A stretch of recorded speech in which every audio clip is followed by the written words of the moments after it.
Disagi per le forti piogge, strade allagate ad Agrigento e voli dirottati negli aeroporti siciliani. Un arresto per droga a Palma di Montechiaro. Dopo la strada per l'ospedale c'è chi chiede di liberare dal degrado anche la via Unità d'Italia. Precisazione dell'assessore Trupia. Calcio domani in campo Acragas e Licata.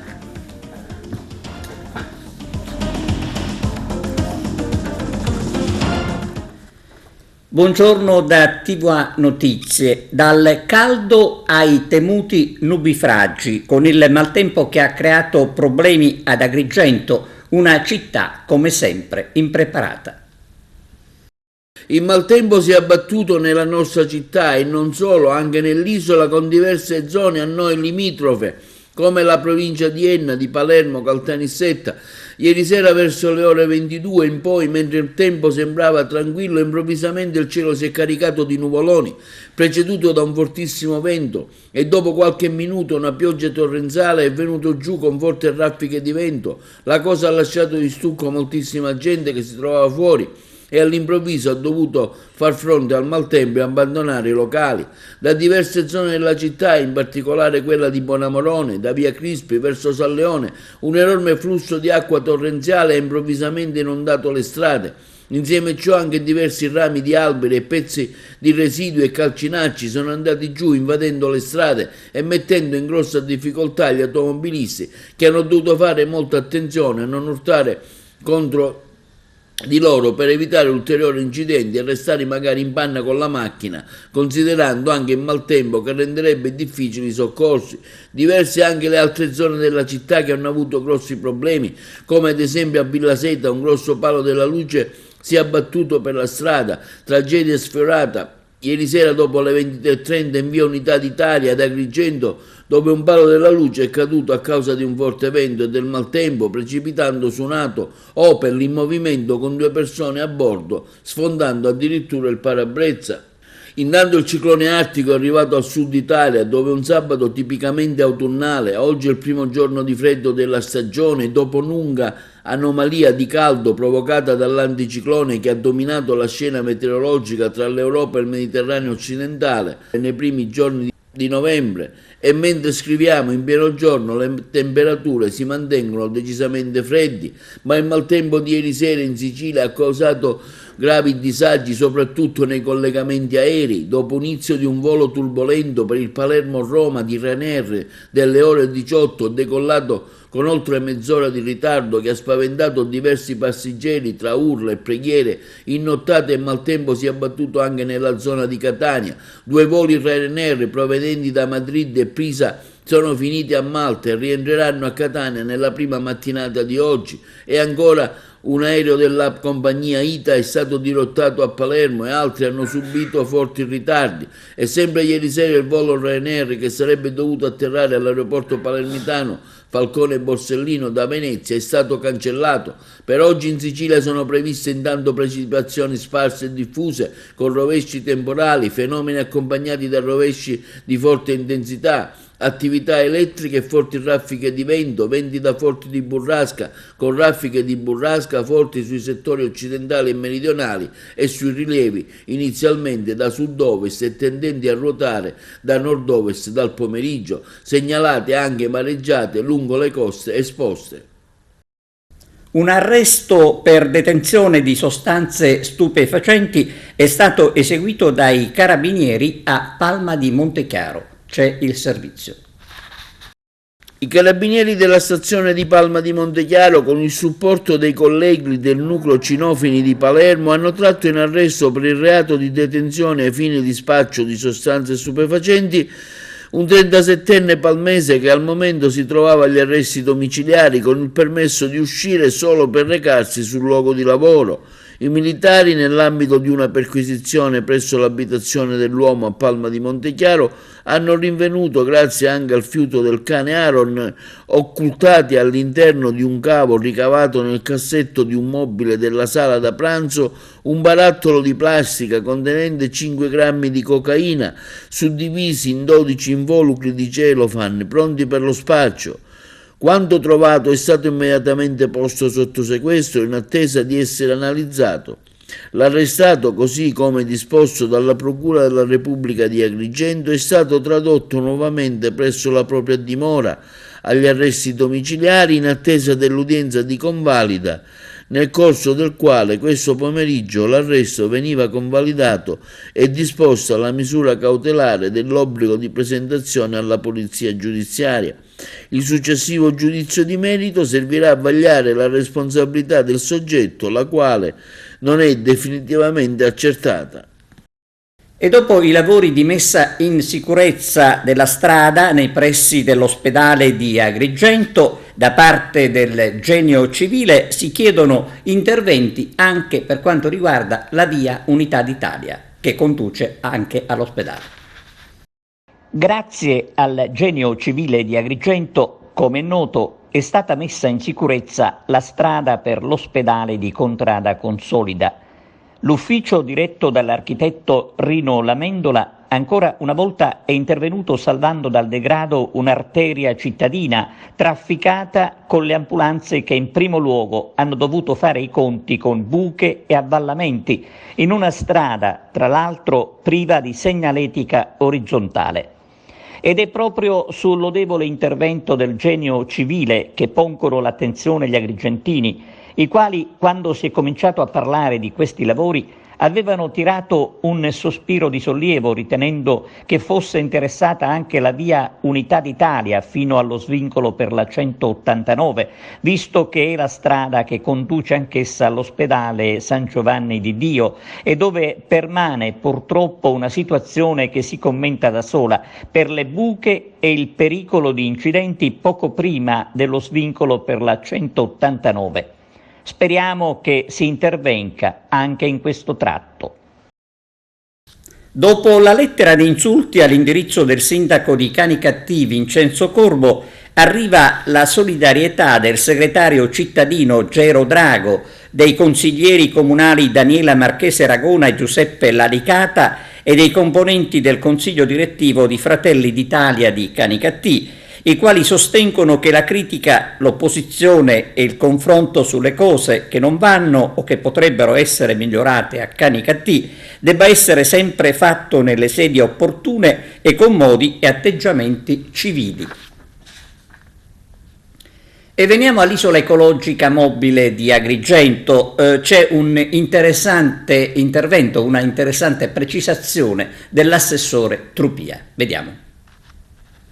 Con riferimento ai conferimenti nelle isole ecologiche mobili ci arriva una precisazione da parte dell'assessore competente Trupia sul conferimento degli ingombranti. Trupia afferma che si ricorda come avviene per il ritiro a domicilio che ogni utente censito può conferire presso le isole ecologiche mobili 3 oggetti grandi oppure 5 piccoli, posto che taluni cittadini hanno cercato di conferire un numero eccessivo di ingombranti.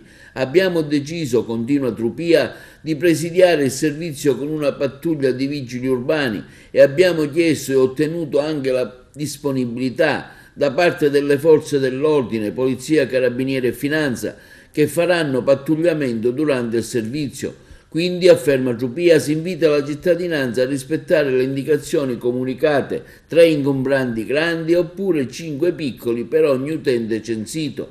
Si ricorda infine, afferma Trupia, che il servizio di ritiro degli ingombranti presso la propria abitazione è attivo. Basta telefonare al numero verde 800 55 0064 durante la settimana. Intanto il servizio presenta anche delle riduzioni nel conferimento. Giorni fa, infatti, nei pressi del campo sportivo, ove era stata installata l'isola ecologica mobile, i cittadini hanno dovuto conferire per un tempo limitato fino alle ore 9 del mattino. La cosa ha suscitato ovviamente diverse lamentele. La stessa situazione si è verificata venerdì presso l'isola mobile del villaggio Peruzzo, ove i cittadini si sono lamentati per non avere potuto conferire rifiuti in quanto la mobile era andata via presto. Addirittura sono dovuti intervenire anche i vigili urbani. Perciò arriva la spiegazione chiesta direttamente all'assessore Trupia, che ci ha dichiarato che lo scarrozzo viene spostato presso le dune a San Leone in quanto da diversi giorni si sta operando una bonifica straordinaria del lido. Quindi, ci spiega l'assessore Trupia, che i cittadini dovranno avere qualche altro giorno di pazienza, che il disagio sarà terminato. Da parte nostra auspichiamo che il servizio venga reso ancora più efficiente, magari prendendo in considerazione un aumento dei mezzi mobili, visto l'alto gradimento nel conferimento che i cittadini stanno mostrando giorno dopo giorno. Solito semaforo e code lunghissime sulla statale 640 tra la Mosella e la Rotonda Giunone per la scarificazione della strada. Ancora una volta si richiama l'ANAS ad avere rispetto per gli automobilisti, programmando gli interventi senza improvvisazioni che stanno diventando insopportabili soprattutto per i pendolari. Se proprio non è possibile dalle nostre parti il lavoro notturno, si lavori almeno dalla mattina alla sera e pure il sabato per ridurre i tempi e i disagi. Così si renderebbe un servizio all'utenza degno di nota. Le navi Humanity 1 e Geo Barents sono entrate nelle acque territoriali italiane solo dopo aver chiesto e ottenuto il permesso dalle autorità italiane.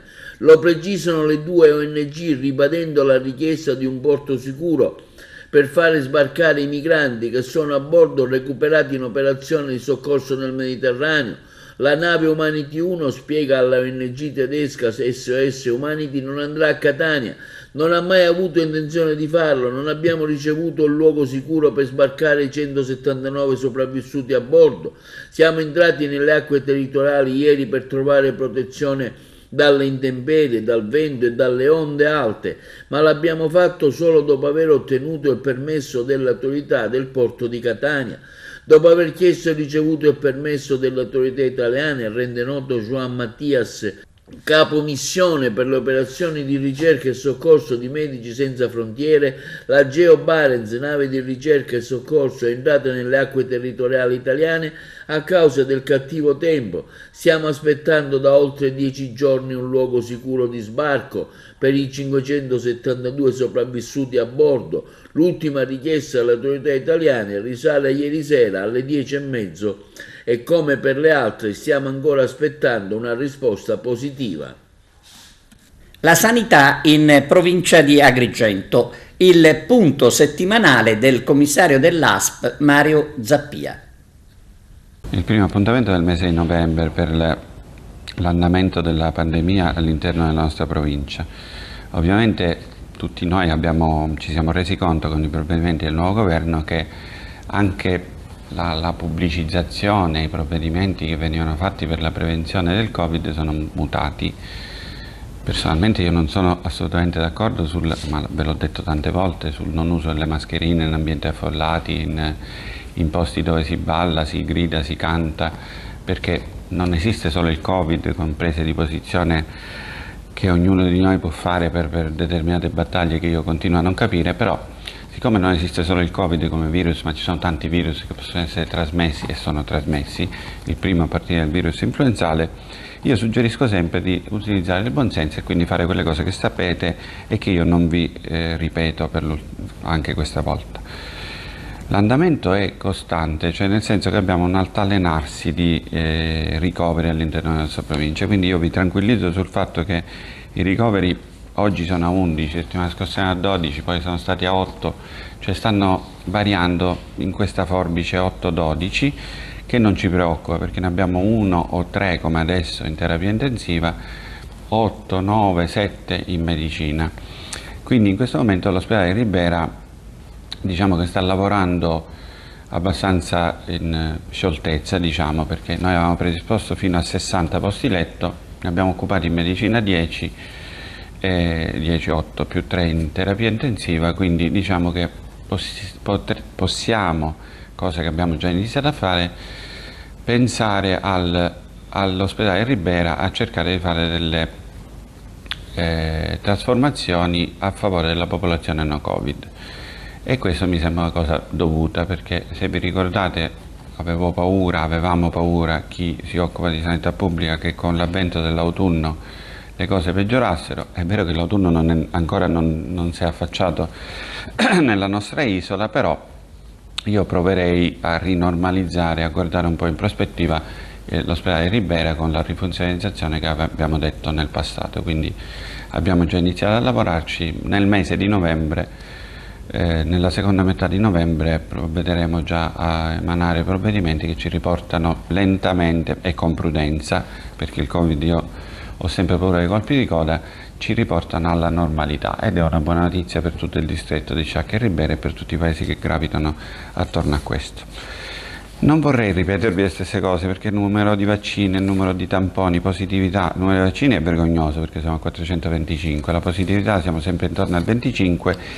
Io penserei un po' questo incontro settimanale di limitarlo a numeri, cioè voi volete sapere se la situazione è drammatica e com'è la situazione recovery. La situazione recovery da un mese e mezzo è costante, per fortuna al basso. Quindi alla prossima volta cercherò di essere più veloce nella comunicazione dei dati, per capire se ci sono cose che vanno evidenziate, ovviamente lo facciamo.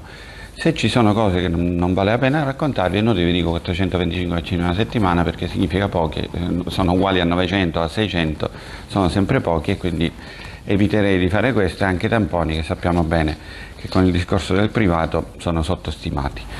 Invece mi piace darvi delle notizie e le cose che interessano la nostra sanità, come per esempio il potenziamento dell'ambulanza a Ravanusa. Avete sentito il primo soccorso del comune di Ravanusa, la postazione emergenza Alfa 13 è stata dotata di un infermiere in aggiunta ai 2 soccorritori. Cioè capita in tutti i nostri comuni che l'ambulanza viene solo con dei soccorritori, quindi può solo fare da trasporto e da rilevazione di dati di parametri vitali. Dopodiché nessuno dei 2, che di solito sono autisti soccorritori, può intervenire. Per la popolazione di Ravanusa si è inserito l'infermiere, e quindi abbiamo un sanitario che può intervenire, ovviamente in contatto con la centrale e con un medico, per fare qualcosa di più, ed è una buona notizia ovviamente per il paese e per i paesi limitrofi. Vi dico solamente una cosa che mi sembra importante, che voi sicuramente avete dimenticato, noi no, e ve lo vogliamo ricordare. Abbiamo fatto un bel po' di concorsi. Oggi vi parlerei di quelli espletati di primariato, di cui vi abbiamo parlato a spizzichi e bocconi, però non abbiamo focalizzato bene, perché io mi trovo una ventina di concorsi di primariato espletati, che non sono pochi, perché tutti voi e tutti noi dicevamo: ma in questa ASP non si fanno concorsi. E non è vero che non si fanno concorsi, perché si sono iniziati a fare, e abbiamo un'altra pagina intera con una 20-25 previsioni di concorsi con sorteggio dei componenti, che è stato fatto nel mese di ottobre, e quindi adesso verranno calendarizzati una volta che si prendono le disponibilità dei componenti. Però noi a Sciacca abbiamo fatto il pronto soccorso, la cardiologia e l'ortopedia già espletati come primari. Abbiamo ad Agrigento espletato il concorso del pronto soccorso di ostetricia e ginecologia, di nefrologia, di radioterapia, di oncologia, è ancora in corso di definizione gli atti, e di anestesia assieme all'urologia, che riguarda l'intera azienda. Quindi un bel numero di primari che mancavano. Anche ad Agrigento possono non far parte più di questo nutrito gruppo. Anche Canicattì, con il modulo AG2 Sciacca Ribera Canicattì, la cardiologia di Canicattì e il pronto soccorso di Canicattì, hanno avuto i loro primari ufficiali, che lavoreranno per 5 anni con tutto la nostra gratitudine e il nostro supporto. E anche l'ICADA abbiamo fatto il pronto soccorso, l'ortopedia e la cardiologia. Sono momenti importanti quelli che sono stati fatti con i concorsi, perché ufficializzano e danno credibilità a delle persone che prima erano sempre in bilico, con una temporaneità. È come se l'azienda li abbia voluti tenere in sospeso. Non è questo il nostro obiettivo. Proseguiremo, perché abbiamo un'altra bella pagina di di incarichi da fare, quindi con il sorteggio e la costituzione delle commissioni procederemo. Ne abbiamo alcuni già definiti, ma ne parleremo nel prossimo appuntamento, che sarà l'11 San Martino, l'11 novembre. La rotazione dei dipendenti comunali è un atto di ordinaria amministrazione. Risponde così il sindaco di Ravanusa, Carmelo D'Ancelo, alle accuse dei consiglieri di Fratelli d'Italia che ritengono il provvedimento invece punitivo, frutto del risultato elettorale. La ricorrenza del 4 novembre è celebrata anche a Realmonte. Vediamo. Una giornata di memoria, il 4 novembre 2022 a Realmonte è stato come ogni anno un giorno emozionante. Io per questo ringrazio le autorità civili, militari e religiose, nonché la comunità tutta, l'amministrazione e i ragazzi dell'Istituto Comprensivo Garibaldi di Realmonte con la dirigente scolastica e i docenti. Realmonte, come ho ricordato prima, ha dato un grandissimo contributo alla libertà, alla democrazia, all'unità. Abbiamo dato lettura dei nominativi dei caduti della Prima Guerra Mondiale e della Seconda Guerra Mondiale a Realmonte. Sono tanta gente che ha dimostrato di avere amore per la nazione. Una cerimonia emozionante dove abbiamo ricordato delle frasi, una delle quali la voglio ricordare adesso, che una rondine non fanno la primavera, ma due sì, e come diceva Don Fabio poco fa, noi stamattina eravamo tanti, come in tanti siamo nel resto d'Italia. Abbiamo ricordato non solo i caduti, abbiamo ricordato anche quanti uomini e donne hanno dato la loro vita per la giustizia, Falcone, Borsellino, il Beato Livatino, quindi tutti uomini e donne la cui rettitudine e amore per la giustizia, per la libertà, per la democrazia deve essere un monito per le nuove generazioni che devono costruire il futuro. E adesso un servizio sulla dispersione scolastica in provincia di Messina.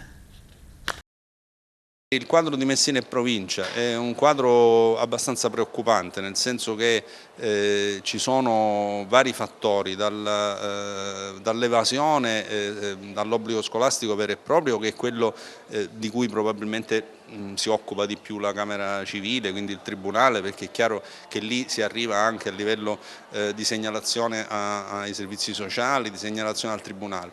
E poi c'è l'abbandono durante l'anno, sempre all'interno dell'obbligo scolastico, ma poi c'è anche l'abbandono superato l'obbligo scolastico, cioè superati i 16 anni, perché anche quello, perché il range che viene preso in considerazione per quanto riguarda la dispersione scolastica è fino a 24 anni e ovviamente all'interno di queste fasce, che noi non consideriamo più in obbligo scolastico, che sono quelli fino a 16 anni, dove c'è la vera e propria dispersione, c'è anche la cosiddetta dispersione implicita, cioè c'è il fatto che questi ragazzi, pur continuando ad andare a scuola, o andandoci saltuariamente o abbandonando e poi rientrando in formazione, spesso dimostrano di avere delle competenze molto fragili, molto labili.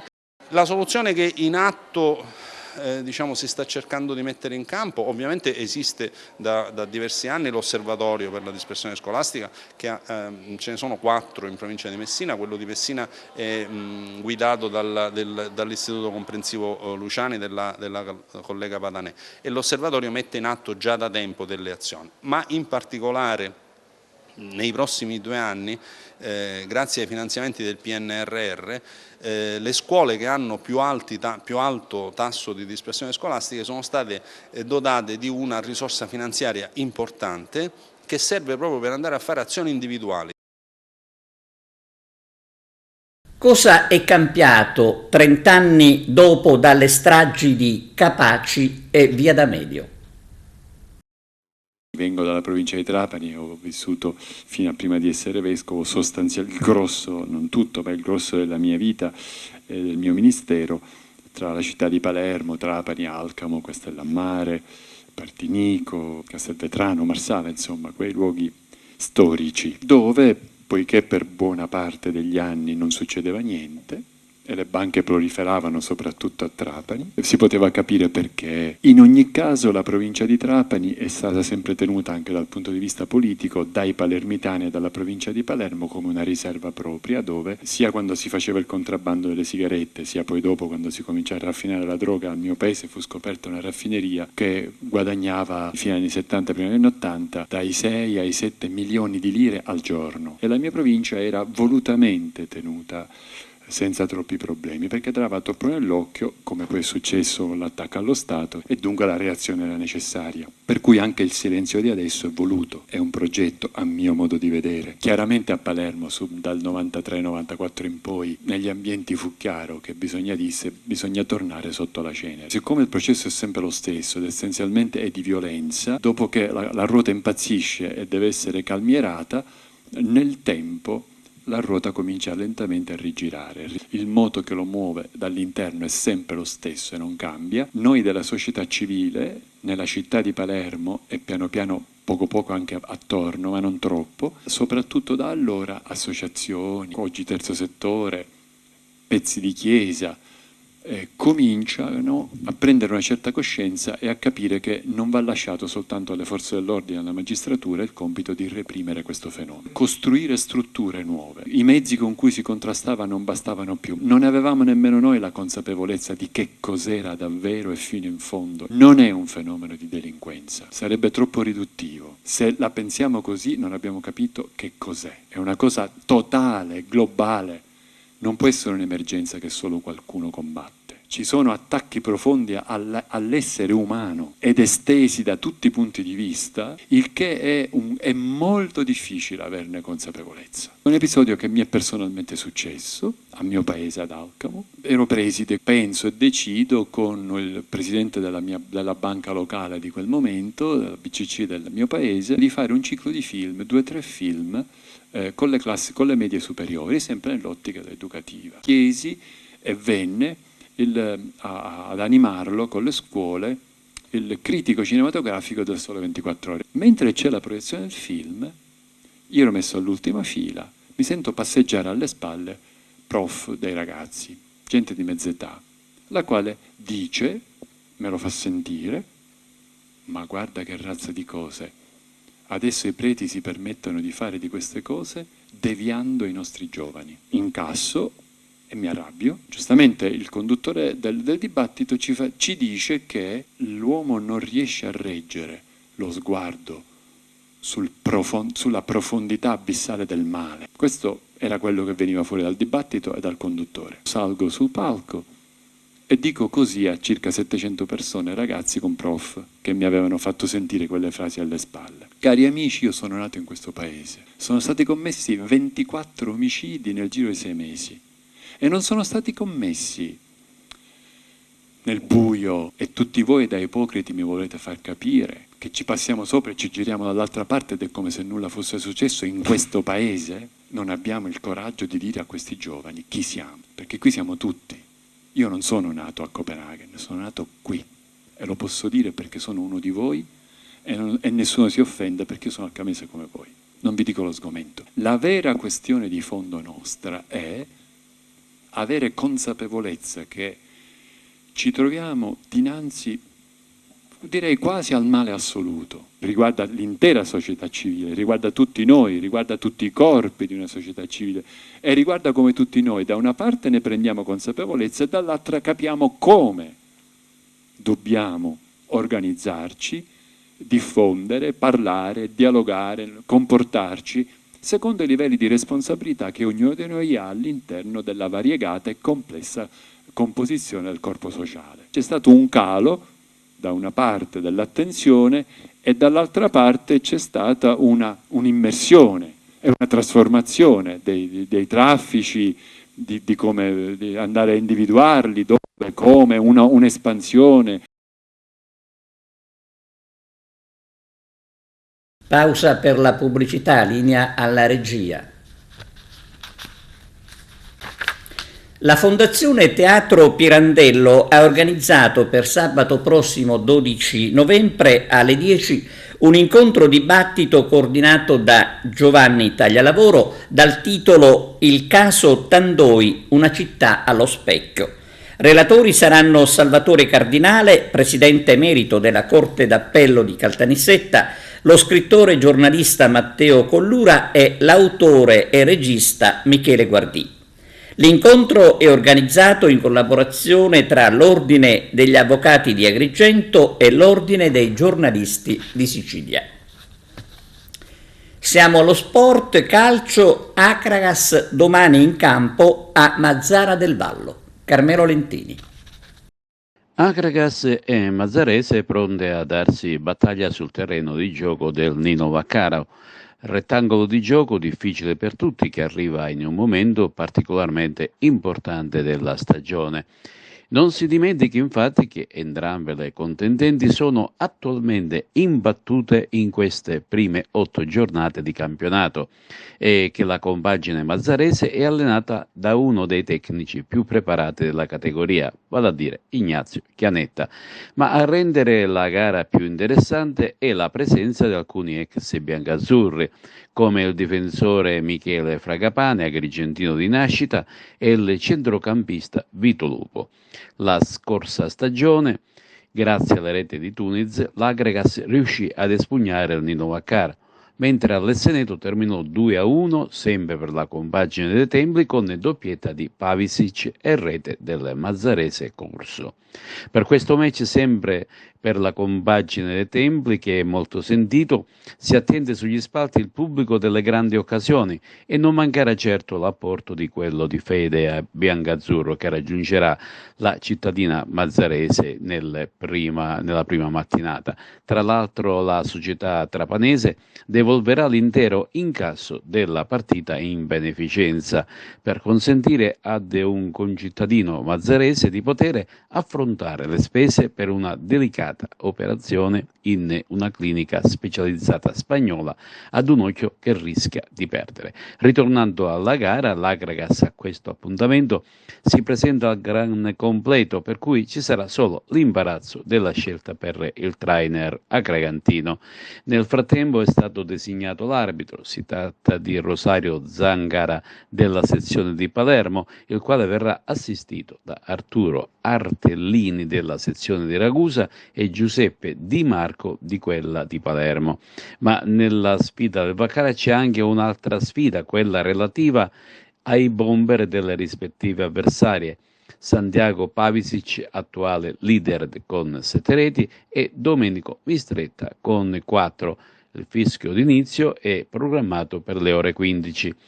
Torna a giocare in casa invece il Pro Favara con la Parma, un Valle che di recente ha cambiato tecnico. Infatti ora siede in panchina palermitana Corrado Mutolo, ma che sta attraversando questa squadra un momento decisamente negativo. Obiettivo favarese è la conquista della vittoria per rimanere sulla scia dell'alta classifica. Questa gara è stata assegnata a Flavio Giuseppe Bertolino, con assistenti Alessandro Cutrufo e Salvatore Debole, entrambi di Catania. Infine l'Unitas Sciacca, che si reca al Pasqualino di Carini per affrontare la locale Resuttana San Lorenzo. Gara difficile e che la compagine di Totò Bruccoleri dovrà affrontare con la giusta determinazione. E per questa gara dall'esito davvero incerto è stato chiamato Antonio Spera di Barletta, con assistenti Pietro Fardella di Palermo e Francesco Camarda di Trapani. Ma vediamo quali sono gli altri incontri in programma. Questo sabato si gioca a Cus Palermo Nissa e Castellammare Oratorio Marineo, mentre domenica si giocheranno Don Carlo Misilmeri Leonfortese, Enna Mazzara e Nuova Città di Gela Casteldaccia. Domenica abbiamo già pianificato tutta una serie di coinvolgimenti per far sì che una grande partita, ricordo un po' a tutti che giocheremo con l'Agragas, la capolista in assoluto del torneo. Cercheremo di vincere sul campo, ma parallelamente siamo impegnati a vincere sul piano della solidarietà, perché abbiamo accolto l'invito di un figlio di questa città che sta attraversando assieme ai suoi familiari un momento drammatico. In questa sua drammaticità stiamo cercando di lenire assieme alla generosità dell'intera comunità mazzarese, ma anche, perché no, dell'intera provincia, dell'intera Sicilia, per dare un contributo che sia da sollievo e possa essere anche foriero di un risultato straordinario, cioè attraverso l'intervento possa rivedere i propri figli.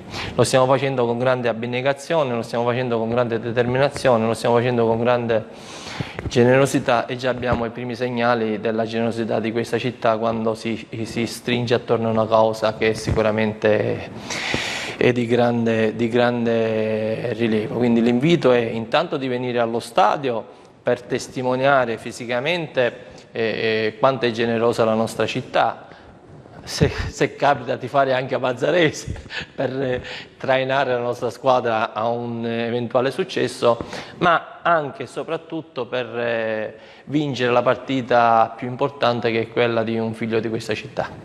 Mister, trasferta a Mazara del Vallo per l'Agragas contro la quotata mazzarese, che gara dovremmo aspettarci?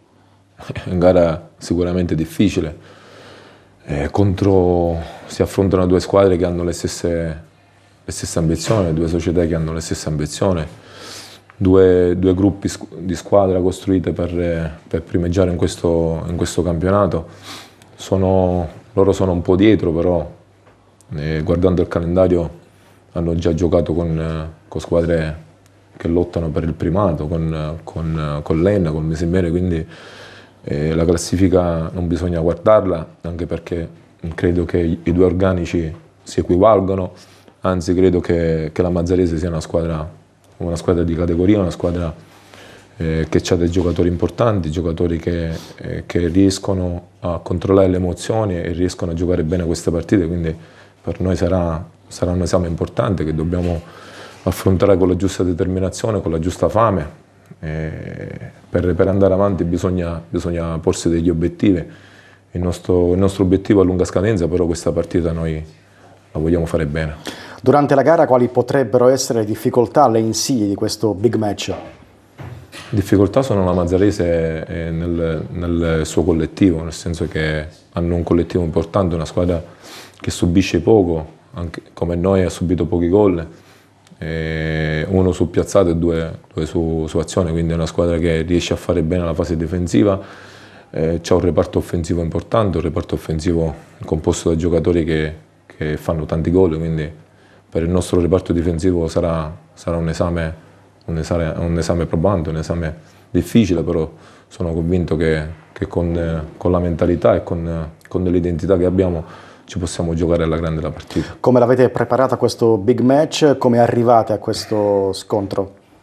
Come sempre, niente di nuovo. Abbiamo lavorato le scorse settimane cercando di curare i dettagli, cercando di lavorare anche sui punti forti dell'avversario.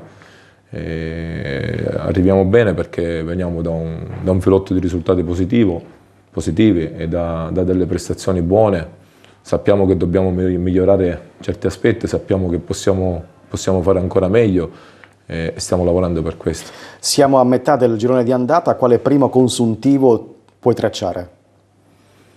Il percorso è positivo, sappiamo che la strada è quella giusta, abbiamo margini di miglioramento e questo è quello che mi fa stare sereno, che mi fa lavorare con serenità. Abbiamo un gruppo importante, abbiamo una società presente, giocatori disponibili, uno staff sempre attento, quindi ringrazio chi dietro le quinte ci permette di lavorare con serenità e quindi l'affrontiamo alla grande questa partita. E fuori casa anche il Licata che giocherà alla Lamezia Terme. Arturo Cantella. Il Licata Calcio sarà impegnato domenica alle 14:30 sul campo della Lamezia Terme. La sfida è valida per la 10ª giornata del campionato di Serie D Girone I. Attualmente il Licata Calcio è al 12° posto della classifica con 11 punti in testa Alla serie c'è sempre il Catania con 27 punti, mentre l'altra squadra dell'Agrigentino che milita nella stessa serie è il Canicattì, che si trova a 12 punti e giocherà contro la Vibonese Calcio. Intanto sulla partita di domani del Licata Calcio che avrà inizio alle ore 14:30 sentiamo il mister Pippo Romano e il difensore Benny Calaiò. Mister, domenica si va in casa della Lamezia, bisogna reagire dopo la sconfitta nel derby contro il Canicattì, però ovviamente è una partita difficile contro una squadra di grande qualità. Sì, affrontiamo una squadra forte, una squadra costruita per fare un campionato importante, però noi abbiamo visto anche nelle precedenti gare che siamo una squadra che ce la possiamo giocare con tutti e chiaramente dobbiamo dare il massimo per cercare di portare a casa punti importanti dopo la sconfitta di domenica scorsa. Benny Calaiò, domenica è una sfida difficile contro il Lamezia Terme in trasferta, tu rientri dopo una giornata di squalifica, ti senti pronto? Comunque in generale come l'avete preparato? Ma la prepariamo come prepariamo tutte le domeniche le partite, con massima concentrazione, cercare di sistemare le cose che non sono andate nella settimana precedente e non ripetere gli sbagli che abbiamo fatto. Affrontiamo una squadra che gioca a calcio e quindi da un lato è anche buono per noi perché quando affrontiamo queste squadre possiamo esprimere il nostro gioco, affrontiamo una squadra a viso aperto e quindi ci andiamo a giocare come facciamo ogni domenica. Bene, si conclude qui il nostro telegiornale, grazie per averci seguito, vi auguriamo a tutti un buon fine settimana.